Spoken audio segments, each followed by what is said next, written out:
Kannada matrimony Ashadha offer. ಈಗ membership ತಗೊಳ್ಳಿ, ಆಷಾಢದಲ್ಲಿ ಫ್ರೀ ಆಗಿ ಯೂಸ್ ಮಾಡಿ. ಏನಿಲ್ಲ, ಈಗ ಮುಖ್ಯಮಂತ್ರಿಗಳು ಜಿಲ್ಲಾ ಉಸ್ತುವಾರಿ ಸಚಿವರುಗಳಿಗೆ ಆಯಾ ಜಿಲ್ಲೆಯ ತಾಲೂಕುಗಳಿಗೆ ಹೋಗಿ ಬರ ಪರಿವೀಕ್ಷಣೆ ಮಾಡಬೇಕು ಅಂತೇಳಿ ಹೇಳಿದ್ದಾರೆ. ಸೊ ಹಾಗಾಗಿ ಇವತ್ತು ಮತ್ತೆ ನಾಳೆ 2 ದಿವಸ ನಾನು ನಮ್ಮ ಮೈಸೂರು ಜಿಲ್ಲೆಯಲ್ಲಿ ಎಲ್ಲೆಲ್ಲಿ ಮಳೆಯ ಕೊರತೆ ಆಗಿದೆ ಅಂತ ತಾಲೂಕುಗಳಿಗೆ ಭೇಟಿ ನೀಡಿ ಬರ ಪರಿವೀಕ್ಷಣೆ ಮಾಡ್ತಾ ಇದ್ದೀನಿ. ಸೊ ಹಾಗಾಗಿ ಈಗ ಮೈಸೂರು ಉಸ್ತುವಾರಿ ಸಚಿವರಾಗಿ ಮೊದಲು ತಾತ್ಕಾಲಿಕವಾಗಿ ಮಾಡಿದ್ರು, ಈಗ ಬಹುತೇಕ ಖಚಿತ ಆಗಿದೆ. ಹಾಗಾಗಿ ಮೊದಲನೇ ಬಾರಿ ಮೈಸೂರು ಉಸ್ತುವಾರಿ ಸಚಿವನಾಗಿ ಮೈಸೂರಿಗೆ ಬಂದಿರೋದ್ರಿಂದ ಮೊದಲು ನಮ್ಮ ಈ ಉರ್ಲಿಂಗ ಪೆದ್ದ ಮಠಕ್ಕೆ ಬಂದು ಇಲ್ಲಿ ಜ್ಞಾನಪ್ರಕಾಶನ ಸ್ವಾಮಿಗಳ ಆಶೀರ್ವಾದ ಪಡೆದು ನಂತರ ನಮ್ಮ ಸುತ್ತೂರು ಮಠಕ್ಕೂ ಹೋಗಿ ಅಲ್ಲೂ ಆಶೀರ್ವಾದ ಪಡೆದು ನಂತರ ಎಲ್ಲ ತಾಲೂಕುಗಳಿಗೆ ಇಲ್ಲ, ಈಗಾಗಲೇ ಹೇಳದ್ನಲ್ಲ, ಮೈಸೂರು ಉಸ್ತುವಾರಿ ಸಚಿವರು ತಾತ್ಕಾಲಿಕವಾಗಿ ಕೊಟ್ಟಿದ್ರು. ಸಚಿವ ಸಂಪುಟ ಪುನರ್ ವಿಸ್ತರಣೆ ಆದ್ಮೇಲೆ ಮತ್ತೆ ಮೈಸೂರು ಉಸ್ತುವಾರಿ ಸಿಗುತ್ತಾ ಇಲ್ವೋ ಗೊತ್ತಿರಲಿಲ್ಲ. ಹಾಗಾಗಿ ನಾನು ಅಧಿಕೃತವಾಗಿ ಎಲ್ಲೂ ಹೋಗಿರ್ಲಿಲ್ಲ. ಈಗ ಮೈಸೂರು ಉಸ್ತುವಾರಿನೇ ಬಹುತೇಕ ಖಚಿತ ಆಗಿರೋದ್ರಿಂದ ನಾನು ಮೊದಲನೇ ಬಾರಿ ಮೈಸೂರು ಉಸ್ತುವಾರಿ ಸಚಿವನಾಗಿ ಬಂದಿರೋದ್ರಿಂದ ಮಟ್ಟಿಗೆ ಭೇಟಿ ಕೊಟ್ಟಿದ್ದೆ.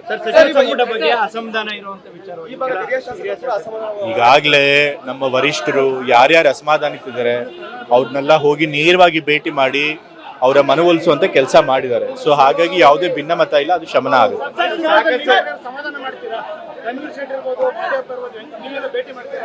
ಮಹಾದೇವಪ್ಪ ಸರ್ ಆಗ್ಲಿ ಮತ್ತೆ ತನ್ವೀರ್ ಸೇಠರ್ ಆಗ್ಲಿ ಇಬ್ರು ಕೂಡ ನನಗಿಂತ ಬಹಳ ಹಿರಿಯರಾದಂತ ಶಾಸಕರಿದ್ದಾರೆ, ಬಹಳ ಅನುಭವಿ ಇರುವಂತ ರಾಜಕಾರಣಿಗಳಾಗಿದ್ದಾರೆ. ಸೊ ನಾನೇನು ಅವ್ರಿಗೆ ಹೆಚ್ಚು ಹೇಳಬೇಕಾಗಿಲ್ಲ, ಆದ್ರೂ ಕೂಡ ನಾನು ವೈಯಕ್ತಿಕವಾಗಿ ಅವ್ರನ್ನ ಭೇಟಿ ಮಾಡ್ತೀನಿ.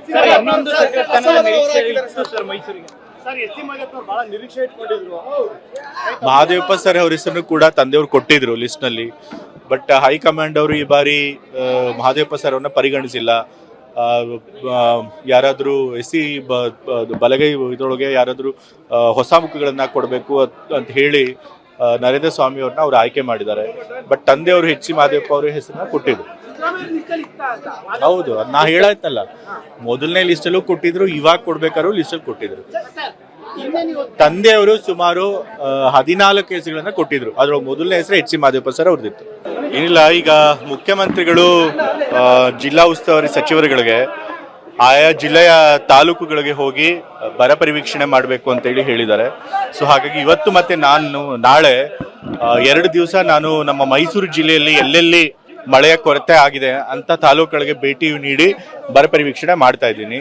ಸೊ ಹಾಗಾಗಿ ಈಗ ಮೈಸೂರು ಉಸ್ತುವಾರಿ ಸಚಿವರಾಗಿ ಮೊದಲು ತಾತ್ಕಾಲಿಕವಾಗಿ ಮಾಡಿದ್ರು, ಈಗ ಬಹುತೇಕ ಖಚಿತ ಆಗಿದೆ. ಹಾಗಾಗಿ ಮೊದಲನೇ ಬಾರಿ ಮೈಸೂರು ಉಸ್ತುವಾರಿ ಸಚಿವನಾಗಿ ಮೈಸೂರಿಗೆ ಬಂದಿರೋದ್ರಿಂದ ಮೊದಲು ನಮ್ಮ ಈ ಉರ್ಲಿಂಗ ಪೆದ್ದ ಮಠಕ್ಕೆ ಬಂದು ಇಲ್ಲಿ ಜ್ಞಾನಪ್ರಕಾಶನ ಸ್ವಾಮಿಗಳ ಆಶೀರ್ವಾದ ಪಡೆದು ನಂತರ ನಮ್ಮ ಸುತ್ತೂರು ಮಠಕ್ಕೂ ಹೋಗಿ ಅಲ್ಲೂ ಆಶೀರ್ವಾದ ಪಡೆದು ನಂತರ ಎಲ್ಲ ತಾಲೂಕುಗಳಿಗೆ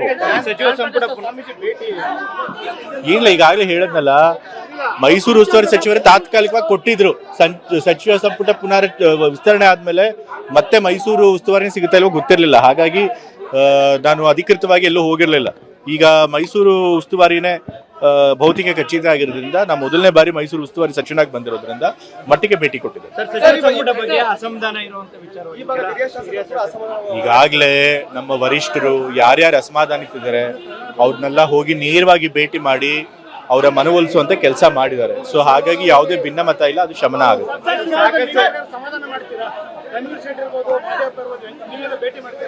ಮಹಾದೇವಪ್ಪ ಸರ್ ಆಗ್ಲಿ ಮತ್ತೆ ತನ್ವೀರ್ ಸೇಠರ್ ಆಗ್ಲಿ ಇಬ್ರು ಕೂಡ ನನಗಿಂತ ಬಹಳ ಹಿರಿಯರಾದಂತ ಶಾಸಕರಿದ್ದಾರೆ, ಬಹಳ ಅನುಭವಿ ಇರುವಂತ ರಾಜಕಾರಣಿಗಳಾಗಿದ್ದಾರೆ.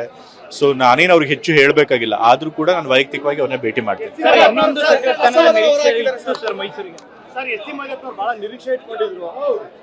ಮಹಾದೇವಪ್ಪ ಸರ್ ಅವ್ರ ಹೆಸರನ್ನು ಕೂಡ ತಂದೆಯವರು ಕೊಟ್ಟಿದ್ರು ಲಿಸ್ಟ್ ನಲ್ಲಿ.